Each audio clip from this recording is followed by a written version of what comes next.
छत्तीसगढ़ में अब रेलवेज को लेकर राजनीति की शुरुआत हो चुकी है और ये सियासत दिन ब दिन बढ़ती चली जा रही है। इनफैक्ट इस सियासत में अब इतना बड़ा रूप ले लिया है कि अब ये आंदोलन पर बात बनाई है। कांग्रेस ने ठान ली है केंद्र सरकार को घेरने की और अब वे लगातार आंदोलन करके इस मामले को बढ़ाएंगे। नमस्कार और जय जौहर, मेरा नाम सुमी राजप्पन है और आप सभी का स्वागत है सीजी राउंडअप के इस नए एपिसोड में। और आज हम विश्लेषण करेंगे इसी टॉपिक का कि किस तरह से ट्रेनें पिछले 3 वर्षों से काफी ज्यादा रद्द हो रही है, सिर्फ छत्तीसगढ़ में ही नहीं देश भर में। और इससे कई सारे पैसेंजर्स है, lakhs and lakhs of passengers, जिन्हें इनकी इनकन्वीनियंस से काफी ज्यादा परेशानी उठानी पड़ रही है। और इनफैक्ट इसी को लेकर अब कांग्रेस काफी अग्रेसिव मोड पर भी आ गई है। इस अग्रेशन में वो इतना आगे बढ़ चुकी है कि 10 से 12 तारीख तक उन्होंने डिसाइड किया है कि आवेदन किया जाएगा और लोगों को इस आंदोलन से जोड़ने की कोशिश भी की जाएगी। और मैं जिस आंदोलन की बात कर रही हूं उसका नाम है रेल रोको आंदोलन, जो कांग्रेस काफी अग्रेशन में पूरे प्रदेश भर में निकालने वाली है। इस रेल रोको आंदोलन में 10 से 12 तारीख तक लगातार ज्ञापन सौंपे जाएंगे हर एक डिस्ट्रिक्ट में और उस ज्ञापन को सौंप के लोगों को इस आंदोलन से कनेक्ट करने की पूरी तैयारी कांग्रेस कर चुका है। और अगर इसके बावजूद कुछ नहीं होता, कोई कदम नहीं उठाए जाते, तो 13 तारीख को पूरे प्रदेश भर में रेल रोको आंदोलन निकाला जाएगा।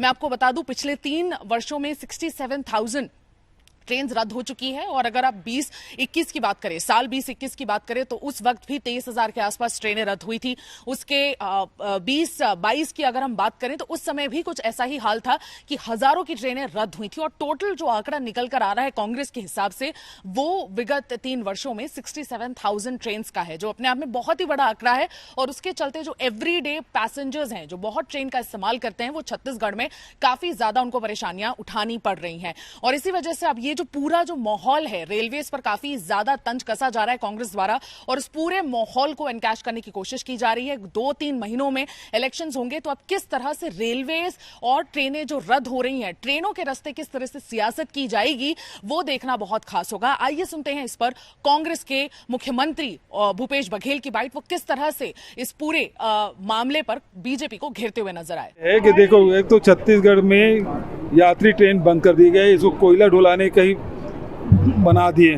केवल कोयला ढुलाना है छत्तीसगढ़ से। यात्रियों को कोई सुविधा नहीं, सारी ट्रेनें रद्द। और दूसरी बात यह है कि पैसेंजर ट्रेन में भी आपको एक्सप्रेस का किराया ले रहे हैं, तो नागरिक सुविधा कुछ नहीं है। और लगातार ट्रेनों में जो सुविधा है, नागरिक सुविधा है, वो शून्य होते जा रहा है, बल्कि बद से बदतर होते जा रहा है। इसके खिलाफ में 13 तारीख कांग्रेस पार्टी इसके खिलाफ में आंदोलन करने जा रही है। जी बिल्कुल, आपने सुना किस तरह से भूपेश बघेल काफी अग्रेसिव हैं और उनका अग्रेशन सिर्फ उन तक ही सीमित नहीं है। इनफैक्ट कांग्रेस का हर एक वर्कर यही जबानी बोल रहा है और रेल रोको आंदोलन के लिए सभी ने अपनी मशीनरी को काफी ज्यादा ऑयलिंग कर दी है। और 13 तारीख को बहुत ही अग्रेशन हमें हर एक डिस्ट्रिक्ट में देखने को मिलेगा छत्तीसगढ़ में। लेकिन रेलवेज ने अपना एक वर्जन इस पर दिया है। रेलवेज ने कहा था कि ये मेंटेनेंस के काम की वजह से लगातार ये जो ट्रेनें जो रद्द हो रही हैं और लोगों को जो इनकन्वीनियंस का सामना करना पड़ रहा है, वो मेंटेनेबिलिटी के लिए हो रहा है और मेंटेनेंस के चक्कर में ही ये सारी परेशानियां पैसेंजर्स को उठानी पड़ रही हैं। ये सारा सच जानते हुए भी कांग्रेस इस पे सियासत करने में उतारू है और इसलिए सरोज पांडे इस तरह से इस चीज को रिस्पॉन्ड करती हुई नजर आई। कांग्रेस पार्टी जब जब चुनाव आता है इस प्रकार के काम करती है। प्रधानमंत्री जी जो छत्तीसगढ़ को देते हैं उस पर कभी वो धन्यवाद नहीं करती है। राजनीति करने के लिए बहुत फील्ड पड़ा है, लेकिन विकास पर राजनीति नहीं होनी चाहिए। और छत्तीसगढ़ में रेल रोको आंदोलन की जहां तक बात है, तो मुख्यमंत्री जी बहुत देर से सचेत हुए हैं। मुख्यमंत्री जी ने अगर इसकी शुरुआत करने की बात कही है तो ये दुर्भाग्यजनक स्थिति है।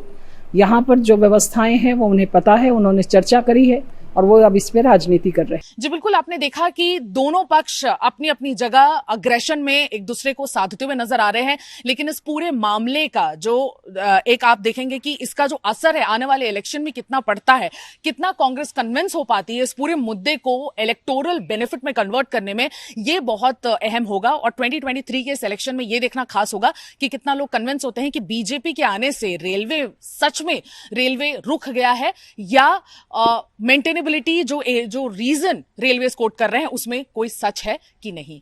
आज के लिए बस इतना ही। बने रहिए हमारे साथ छत्तीसगढ़ तक पर। तब तक मुझे सुमी राजप्पन को और मेरे वीडियो जर्नलिस्ट राघवेंद्र पांडे को विदा दीजिए। जय जौहर।